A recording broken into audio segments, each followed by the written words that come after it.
Whew! I literally just walked in the door from flying in the ice.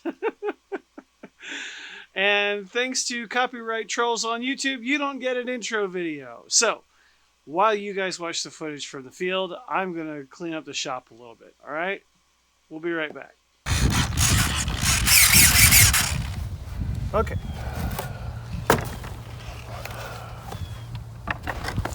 So, I have crazy throws on my ailerons. All right, we're going to start with mid-rates. See how that goes. I didn't use the gauge to set the throws because I was too much of in a hurry because I didn't want to lose daylight and continue to fly. I did check the CG though. Right. Left, right, up, down. Ah, see? I didn't check that. There we go. Up, down, left, right.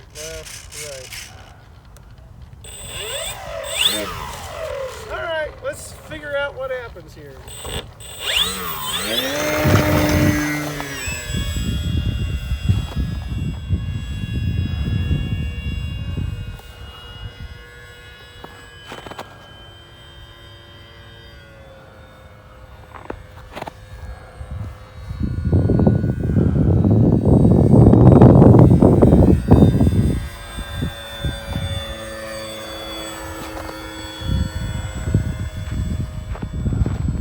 Very hard to see. Yeah, well, it's a white airplane on a white sky. At least you can hear it. Alright, so I'm gonna...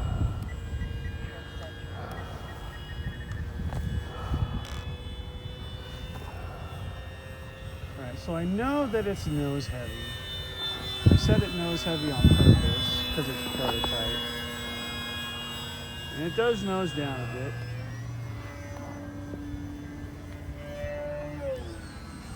Lots of roll authority with that.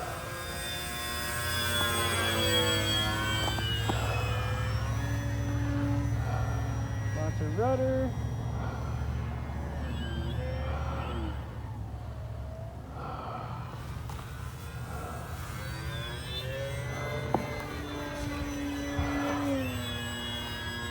I'm gonna flip out the high rates and find out what happens.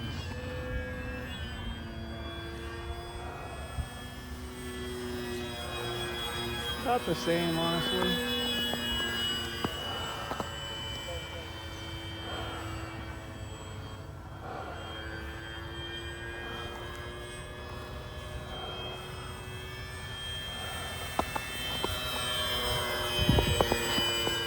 When you get over those dark clouds, I lose you. Ah.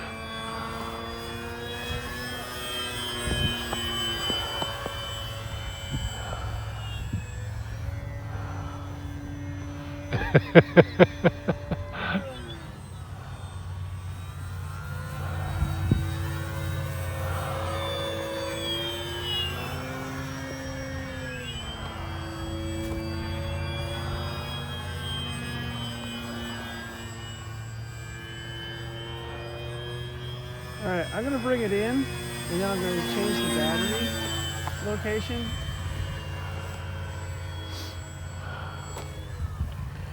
Because I want to see how well it stalls, but I can't really do that with all that nose heavy momentum.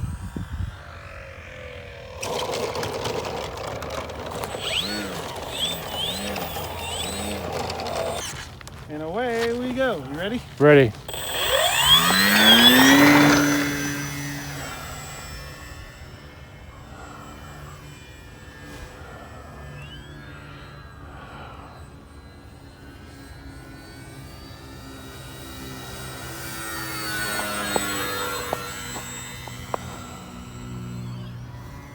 Didn't want to hit that tree.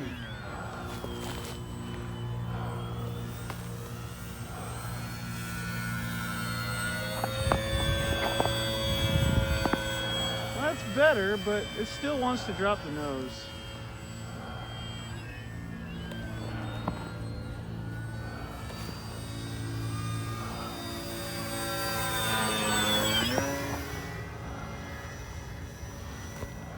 under power, it still wants to drop the nose. Let me move it back a little further. Just keep the video running.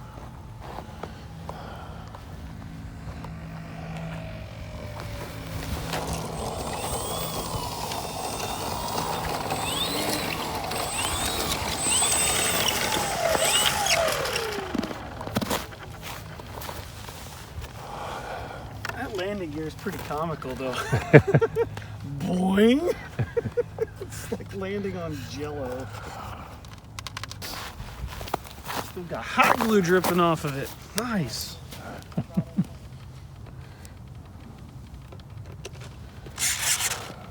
All right, here we go.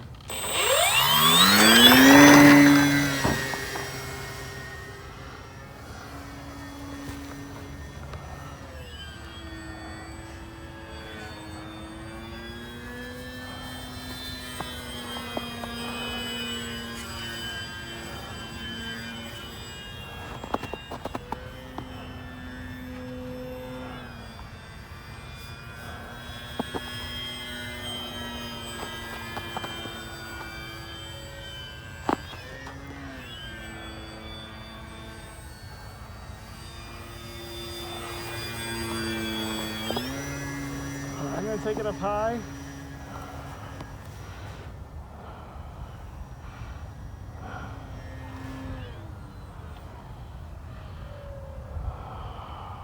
Yeah, that's full back. I'm just sort of navigating it around. Yeah, that's full back elevator. That's on high rates. I don't think you can stall this airplane. That's still full back elevator. Right.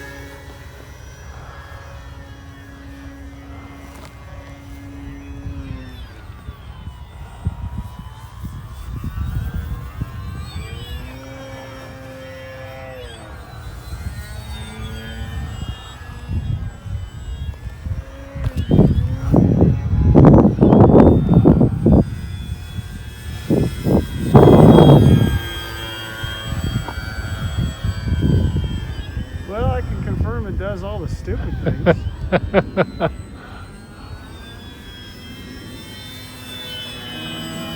gonna come back across the runway, see how well it knife edges.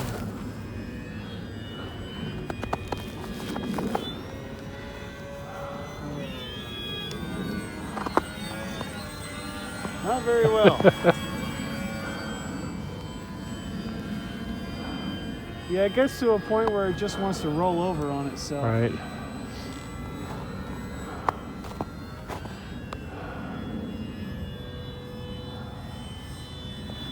Try that again. Nope. Try it at a lower rate. It was not having it. Go bug these birds.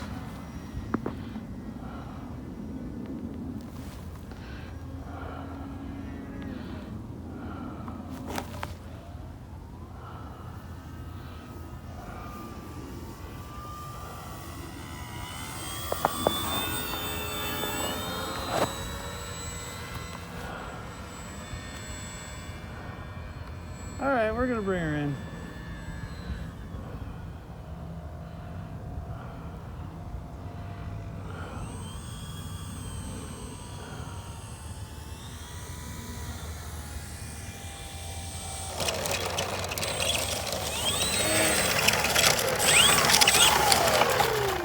Beautiful.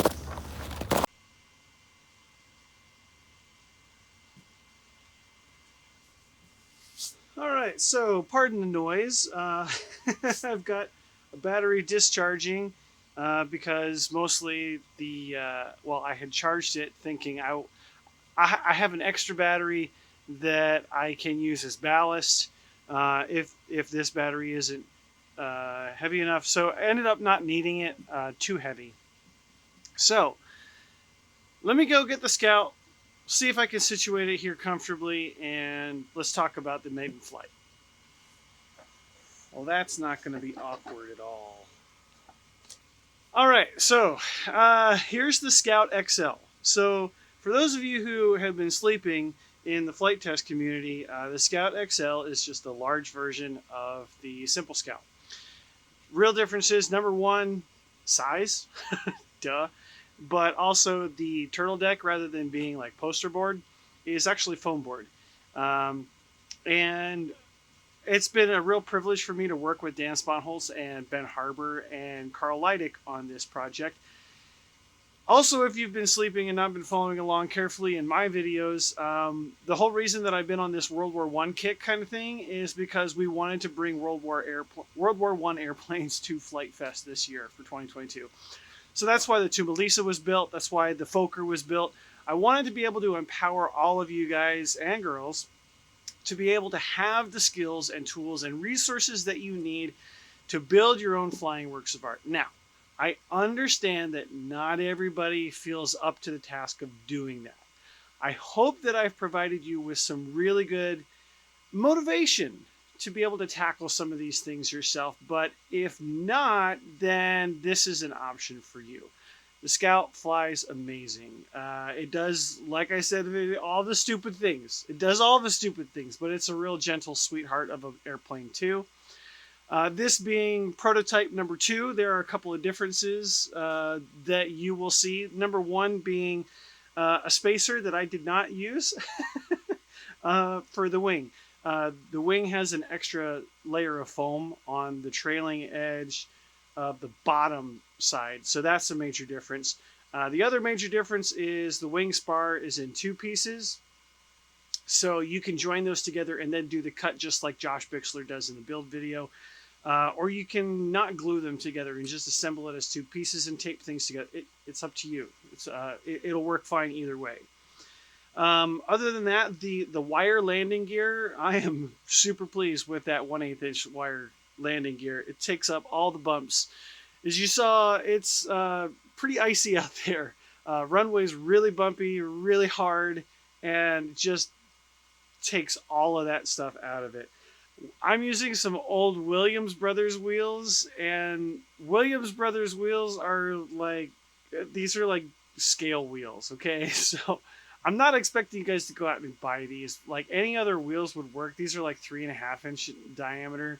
You can 3D print wheels. You can see my video on the Tumbalisa for the 3D print wheels there. Pretty easy to find on Thingiverse. Check out the build thread for the Scout XL. I've got links there too. But yeah, 9-gram servos all around. I'm using 2 different channels for my ailerons because I want to play with the differential, just play around with those kind of things. I'm using an old Tacon 15. It's like a 980 kVs, just under 1,000 kV. Around 1,000 kV motor will work. All right. I'm using an 11.6 prop that I had in my drawer. Probably want to go to a 13.6 prop just so that I get a little more thrust. There were a couple of times with tailwind out at the field that things got a little squirrely, and I think having a little more thrust over even though we have plenty of tail area, surface area, I just like to have a little bit more thrust, just for controllability. You never know what's going to happen in Malvern. You really don't. So that being said, I will get in touch with folks at Master Airscrew and try to get into one of those fun scimitar props. Really enjoyed that prop on the Tumbalisa. I mean, this thing just, it does whatever you want it to. It's super gentle. Yeah, it's big. It's bigger than a lot of Flite Test planes. And as you guys saw, I put it through the ringer. I did whatever I could to just sort of throw something weird at it, and it just did not care. I think the only thing it wouldn't really do was knife edge, and that was kind of awkward. I didn't even try inverted because under cambered wing, that's just it's just not smart. Anyway, the ground handling was a little bit weird, but I think again that's probably partially due to the icy conditions of my field. I think it'll be fine once things clear up a little bit. So I used a 4003 cell to fly this, and it was pushed all the way back as far as I could. Uh, and I could probably lose a little bit more nose weight. Problem is, I want to add nose weight. I want to put a dummy radial on the front of this. So we might have to get a little creative and maybe move the battery all the way back behind the landing gear insert, which is fine. There's a hole in the bottom of the fuselage. I can do that. It's not a huge deal. Other things I want to do, I kind of like how this is like, you know, could be Germany, could be Britain or France or, you know. So I kind of want to do like a halvesies. I want to do a half Axis, half Allies kind of paint scheme on this. So we'll see what I can think up on that, and I'll let you guys know. Flying characteristics are fine, landings are fine, other than, you know, the usual kinds of things. You want to make sure that you're flaring with power on this. Don't come in completely off throttle. Make sure you carry some throttle all the way to the ground on this airplane. It kind of wants it. There's enough drag on the airframe that you're going to want to keep the throttle up. And with that, I will encourage you guys to visit the link in the description to the forum thread where people are talking about this airplane. Dan, you've done a great job on this airplane. It's a lot of fun. And let's hope that this foam board airplane makes it all the way to June, and considering that it is January 30th right now. So until next time, guys, keep working on your flying foam board works of art.